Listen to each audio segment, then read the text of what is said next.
You guys are going to sit with the government for the third time tomorrow. मुझे बताएं कि कोई उम्मीद है किसी ब्रेक थ्रू की, जो मुतालिबात आप लोग कर रहे हैं उनके माने जाने की? थैंक यू फरवा, बहुत मेहरबानी है आपकी। देखिए, one has to be very candid about these matters.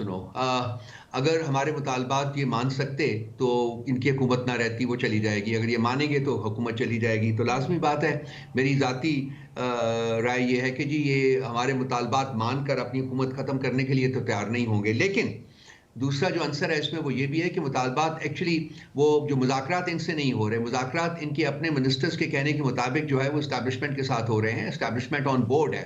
Khwaja Asif ने और राजा सनाउल्लाह साहब और इसके अलावा और मिनिस्टर्स ने फ्लोर ऑफ द पार्लियामेंट के ऊपर कहा था जी कि हम इस्टेब्लिशमेंट को ऑन बोर्ड ले रहे हैं। तो ये चूंकि इनके पास तो कोई पावर नहीं है, कोई रेलेवेंस नहीं है, ये इनके पास जो कुछ भी है, हुकूमत भी मुस्तार है, डाका डाल के इन्होंने अवामी मैंडेट के ऊपर हुकूमत बनाई हुई है।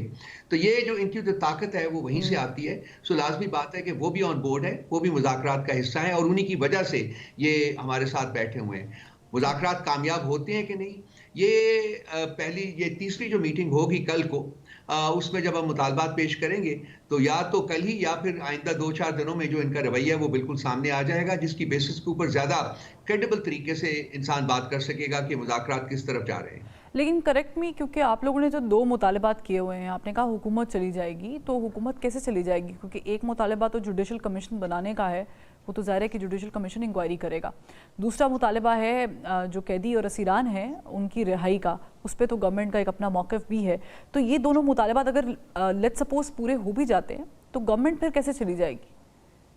देखिए, ये मुतालबात सिर्फ इसलिए रखे गए हैं कि इन मुतालबात में कोई लंबे चौड़े लेजिस्लेटिव प्रोसेस की जरूरत नहीं है। ठीक है, बाकी जो मुतालबात हैं like reversal of 26 constitutional amendment, वो एक लेजिस्लेटिव प्रोसेस होगा, वो पार्लियामेंट में जाए। इसी तरह से रिवर्सल ऑफ हमारा जो है, इनका जो मैंडेट है हमारा जो इन्होंने चोरी किया हुआ है, उसके लिए भी वो भी एक लीगल प्रोसेस होगा। इन दोनों में वक्त दरकार होगा।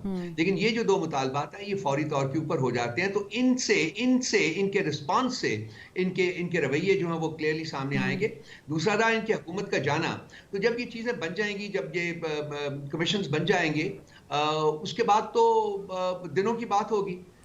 यानी आप लोग जो TORs फाइनल करेंगे, जो भी फाइनलाइज करेंगे आप लोग अपनी तरफ से, उसमें फिर हुकूमत के मैंडेट के ऊपर भी बात होगी, वो फॉर्म 47 वाला। लाजमी बात है, हुकूमत का मैंडेट जो है चोरी किया हुआ, वो एक प्रिंसिपल फैक्टर है इस वक्त जो डिस्टेबलाइज कर रहा है मुल्क को। डिस्टेबलाइजेशन की वजह यही है। री इलेक्शन भी होंगे, वो भी मुतालबा है फिर? क्या चीज? री इलेक्शंस। देखिए, आपने जब मैंडेट स्टोर करना है तो 2 तरीके हैं उसके। इस वक्त जो आपके जो बेंचेस बैठे हुए हैं वो उन्होंने 180 दिन में तमाम जो पिटिशंस थी उनके बारे में फैसला करना था। ठीक है, अब तकरीबन साल कंप्लीट होने वाला है और उसमें से 20% से भी कम पिटिशन जो है उसके ऊपर फैसले आए हैं। बाकी 80% से ज्यादा पिटिशन अभी तक पेंडिंग है। तो अभी ऑलरेडी ये जो लोग हैं इन्होंने कॉन्स्टिट्यूशनल वायलेशन की हुई है। तो एक ये तरीका है। दूसरा ये तरीका है कि जी मैंडेट चोरी को माना जाए और नए इलेक्शंस की तरफ बढ़ा जाए आइंदा 3 महीने में मैक्सिमम। तो इसी तरीके से मैंडेट स्टोर हो सकता है ना, उन लोगों को मिल सकता है जो कि जेन्युइनली अगले इलेक्शन में ये भी पूरा जोर लगा लें। हमारी पॉलिटिकल पार्टी जो है वो भी हिस्सा लेगी। देखते हैं कि अवाम किसको वोट देते हैं। इस पे तो जाहिर है कि ट्राइब्यूनल्स भी बने थे और वो वाला मामला भी आपके सामने था। लेकिन I want to ask this question कि आपने इससे पहले एस्टेब्लिशमेंट का जिक्र किया कि जो मुझे नतीजा उससे निकला है, अखज़ किया है कि उनकी हामी या रजामंदी शामिल है इसमें। लेकिन मुझे बताएं कि क्या सॉफ्ट कॉर्नर भी डेवलप हो गया? क्योंकि वो तो सहाफ़ियों से जब भी गुफ्तगू करते हैं, DG ISPR या फिर प्रेस कॉन्फ्रेंस या प्रेसर देते हैं, तो वो यही बात करते हैं कि हमारी कोई बातचीत नहीं चल रही है। देखिए बेबी, मैं कोई सॉफ्ट कॉर्नर या इस किस्म की किसी और चीज के बारे में बात नहीं करूंगा। इशू ये है कि जी उनके साथ हमारी इंटरेक्शन है, हमारे पास KP की हुकूमत है, उस नाते से हमारी उनकी रेगुलर इंटरेक्शन रहती है। और ये जो है ये आप ख्वाजा आसिफ की स्टेटमेंट निकाल लीजिए, राना सनाउल्लाह की स्टेटमेंट निकाल लीजिए। उन्होंने ये कहा था, फ्लोर ऑफ द पार्लियामेंट पे कहा था जी कि हम एस्टैब्लिशमेंट को ऑन बोर्ड लेके मुज़ाकरात करेंगे। तो ये तो ऑन बोर्ड है, इस बारे में तो हम नहीं कह रहे। डू यू थिंक कि गवर्नमेंट तो फिर जो कमेटी बना चुकी है ये फिर क्या मैसेंजर का किरदार अदा कर रहे हैं in between Pakistan Tehreek Insaf and establishment? ये एक प्लेटफॉर्म प्रोवाइड किया हुआ है इनके, ये मुस्तार हुकूमत है, इन्होंने ली हुई है मुस्तार में, और ये एक प्लेटफॉर्म इन्होंने प्रोवाइड किया, उस प्लेटफॉर्म का इस्तेमाल करके बिल्कुल आपने सही कहा, ऐसे ही हो रहा है। ठीक, ये जो वज़ीर कानून है आज़म नज़ीर तार साहब, उन्होंने कल फ्लोर पर भी गुफ्तगू की। उन्होंने कहा कि आप लोग सियासी कैदियों की रिहाई का मुतालबा कर रहे हैं एग्जीक्यूटिव ऑर्डर के तहत। उन्होंने इसको NRO की शक्ल कहा है। आप लोगों ने इस तरह का कोई मुतालबा किया है PTI ने? देखिए, NRO हम कौन मांग रहा है, किससे मांग रहा है? इनके पास देने को कुछ है जो कि हम इनसे NRO मांगेंगे? खान साहब 1.5 साल से जेल में बैठे हुए हैं, अगर NRO लेना होता तो क्या 1.5 साल से जेल में बैठते? बड़ी सिंपल सी बातें हैं परवा, आप भी जरा सोच लीजिए इनके बारे में। एग्जैक्टली। और ये दे क्या सकते हैं हमें? ठीक, इनके पास तो है ही कुछ नहीं है। और खान साहब बार बार कह चुके हैं कि वो अदालतों से अपने मुकदमात में सुरखरू होके ही बाहर आएंगे, किसी डील के तहत बाहर नहीं आएंगे। अच्छा, ये ऐसे ही आपने अदालतों का जिक्र किया। Let me ask you Rauf Hasan साहब, क्या ये इत्तेफाक है या ये सोच समझ के चल रहा है कि एक दिन मुज़ाकरात होते हैं और ठीक अगले दिन ही अल-कादिर ट्रस्ट की समाअत भी होती है, और ये 3 दफ़ा मौखर भी हो चुकी है, अब ये फिर होने वाली है, तो इज इट अ कोइंसिडेंस?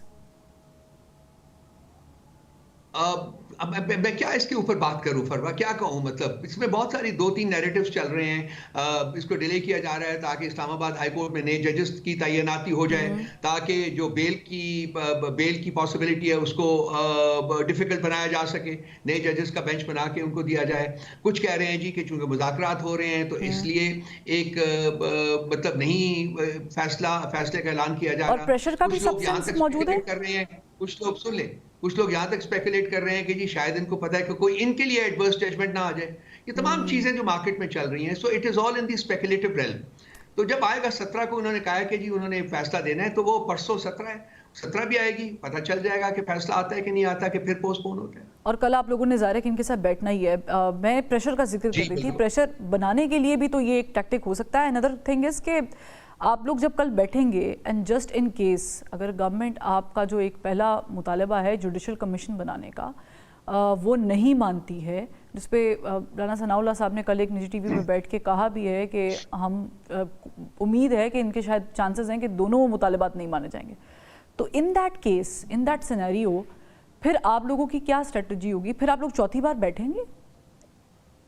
देखिए, कल की मीटिंग होने के बाद जब अपने मुतालबात पेश कर देते हैं फॉर्मली, उसकी और अगली मीटिंग होने के दरमियान अगर कोई सब्सटेंटिव प्रोग्रेस नहीं होती तो खान साहब ने फरमाया है कि मुज़ाकरात जारी रखने का कोई फ़ायदा नहीं है। 31 जनवरी की हमारी डेडलाइन है, एट मोस्ट 31 जनवरी तक मुज़ाकरात जारी रह सकते हैं, उसके बाद ये मुज़ाकरात जारी नहीं रहेंगे। So इनको between the third meeting which is tomorrow and the next meeting, जब भी वो प्लान होती है उसमें इनको जब चौथी मीटिंग होगी तो इनके हमारे पास हम चाहेंगे कि हम एक्सपेक्ट करते हैं कि कोई सब्सटेंटिव प्रोग्रेस जो है ये सब्सटेंटिव प्रपोजल्स लेके आएंगे, अदरवाइज मुज़ाकरात जो हैं वो आगे जारी रखने का कोई फायदा नहीं होगा। तो वो तो आप लोगों से लिस्ट भी मांग रहे हैं, राना सनाउल्लाह साहब कह रहे हैं जिनको आप सियासी कैदी कहते हैं उनको उनके नाम तहरीरी तौर पे दें, तो वो भी क्या आप लोग देंगे तहरीरी तौर पे? जब वक्त आएगा परवा तो हम दे देंगे, सब कुछ दे देंगे, वो मसला नहीं है।